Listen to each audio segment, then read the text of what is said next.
So I told myself I was not going to do this. I was not going to make a video about Colorado. I wasn't going to touch the schedule release, and I was going to let it be. That is what I told myself.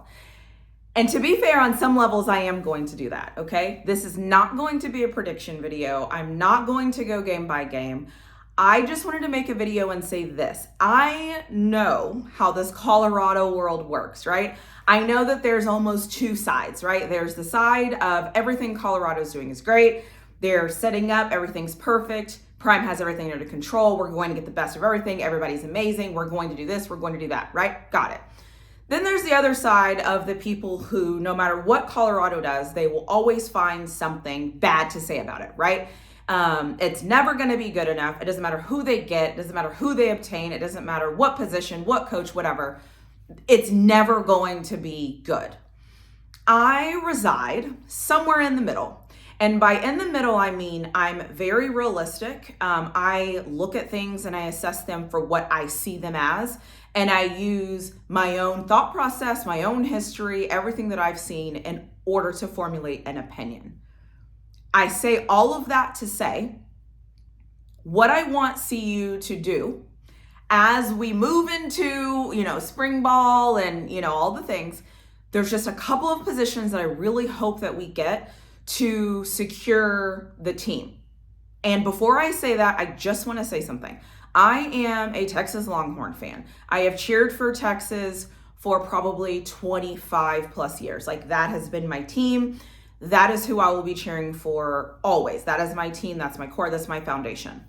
In saying that, I've seen and watched Big 12 football a lot over the past decade or so, right? Like, it's my bread and butter. Whenever you're a UT fan, you naturally have to watch Big 12 football. That's just how it works. My opinion is based off what I've seen in the Big 12. My opinion, my thought process is based off what I think because of what I've seen and how I want CU to continue to get better, to continue to improve. So, having said all of that, I think that CU, I'm not going to give an order because it doesn't matter. I think CU still could benefit from having two solid defensive tackles. Do I want those defensive tackles to be amazing? Absolutely. But if they aren't amazing and they're good and they can do their job, that's great. But I do think that they still need two of them. I think they need them to play on the interior defensive line. So in my opinion, CU still needs two defensive tackles. I also think that CU needs another inside linebacker.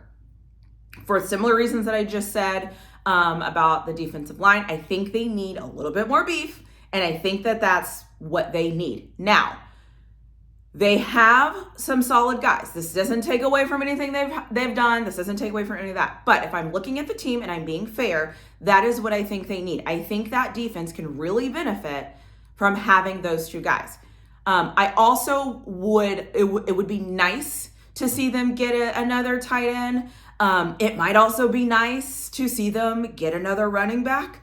That's going to be a little bit harder. And I will never, ever be upset at any team for getting more solid offensive linemen. I will never be against that. So if they get more offensive linemen, kudos to them. But in my personal opinion, in order for me to predict this schedule, I need to see the full team. Based off the team that I see now, and based off some things that I think they're lacking, my opinion of the team is not as high as other people's opinions of the team. It just is what it is. I also want to comment and say, some of you are going to be watching this video because it's about CU, and for some reason, this team brings out such strong opinions. I'm aware that they were 4-8. I'm aware of everything that happened last year. Got it. I also am aware that when some people hear that there's the extreme level of fans, they get triggered because they hear that they're super fans and that they hear that they're a cult.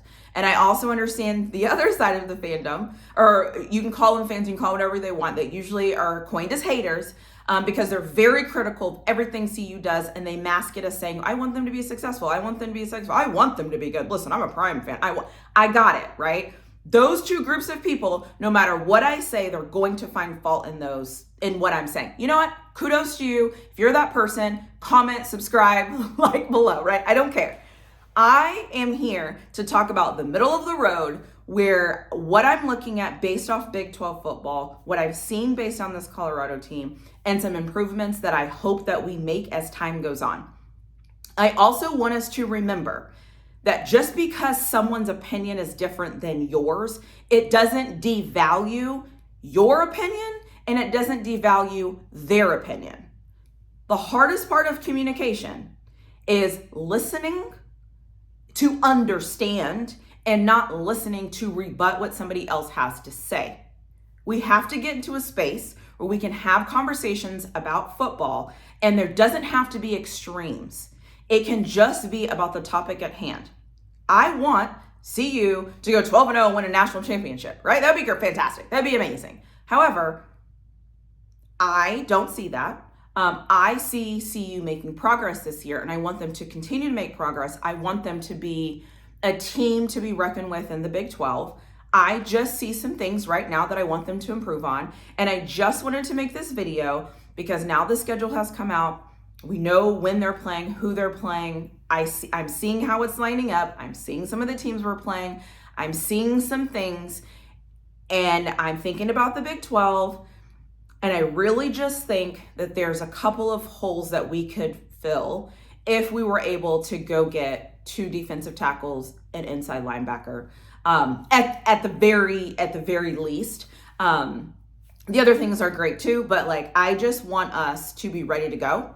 And I don't want to leave any doubt that we're growing and we're developing and we're going to be better.